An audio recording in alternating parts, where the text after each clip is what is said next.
work inside the financial system, not at the very top, not someone you'd see on TV, but close enough to see what moves first before it reaches everyone else. Most days my job is predictable. Numbers, reports, small fluctuations, nothing dramatic, nothing worth talking about. But lately, something feels different. There's a pattern forming. It doesn't appear in headlines, no breaking news, no urgent warnings.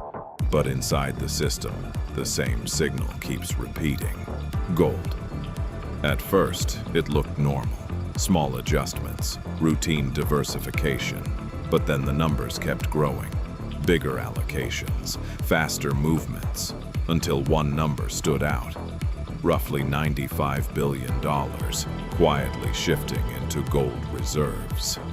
And what really unsettled me wasn't the size. It was the silence.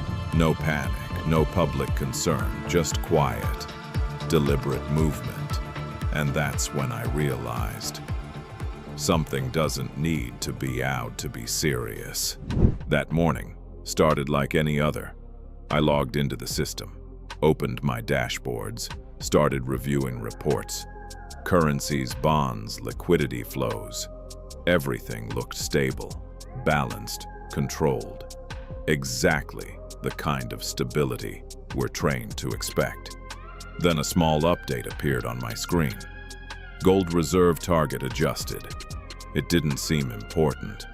These adjustments happen all the time, so I moved on.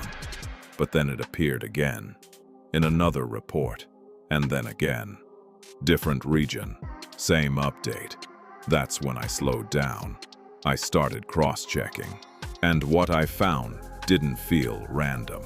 Multiple central banks, different economies, different political systems, all increasing gold exposure around the same period.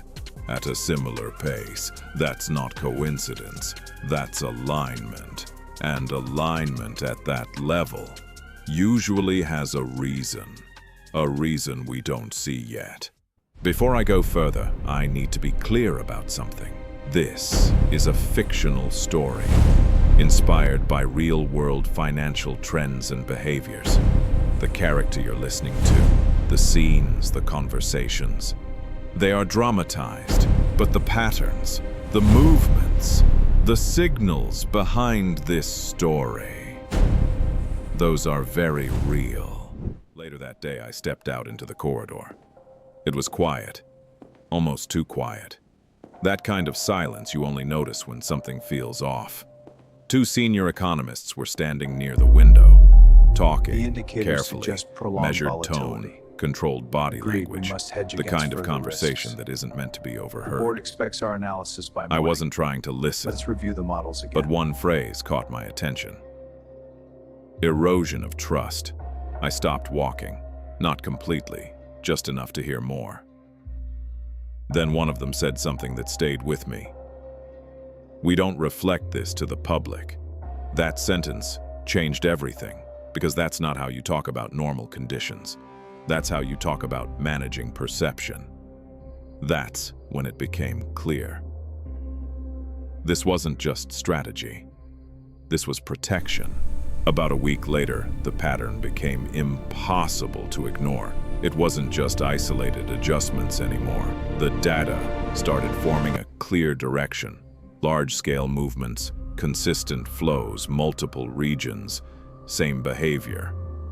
I opened a deeper report, something more detailed, and that's where I saw it. A single line, buried between hundreds of entries. Net position change plus 95 billion US dollars equivalent. I stared at the screen for a moment, not because I didn't understand it, but because I did. That number doesn't appear without reason. Central banks don't move like that. They don't rush. They don't react emotionally. They calculate carefully over time. But this felt different, faster than usual, more synchronized than usual, almost like a quiet agreement, without words. And for the first time, I had a thought that I couldn't ignore. What if they're not preparing for something visible, but for something not yet announced? That night, I went home and turned on the TV. I needed to see how this looked. From the outside, the headlines were calm. Markets remained stable. Economic outlook positive. Growth continues steadily. Everything sounded reassuring, predictable, controlled, but it didn't match what I had seen all day. It felt like watching two different realities, one carefully presented to the public, clean, structured, optimistic, and another one hidden beneath it, quieter, less certain, more cautious. And I was sitting right between them, seeing both sides. That's when the question really settled in my mind. Not as a thought, but as a weight.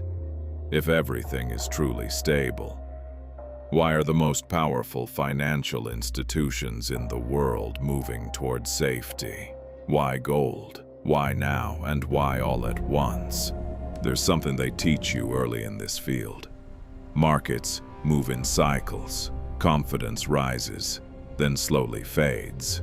But the turning points, they're almost always quiet. History doesn't announce itself, it whispers first. In 2008, the system looked stable. Until it wasn't. In 1929, confidence was high, until it collapsed.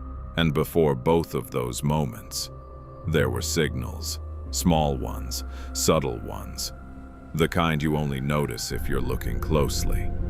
And what I'm seeing now feels familiar.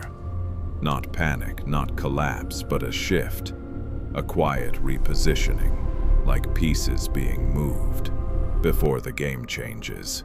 I'm not saying a crisis is coming. I'm not making predictions, and I'm not telling you what to do. I'm just sharing what I've seen from inside the system. Something is changing, not loudly, not suddenly, but quietly and consistently. And maybe that's how the biggest changes always begin. Not with chaos, but with silence. So maybe the real question isn't, will gold go up?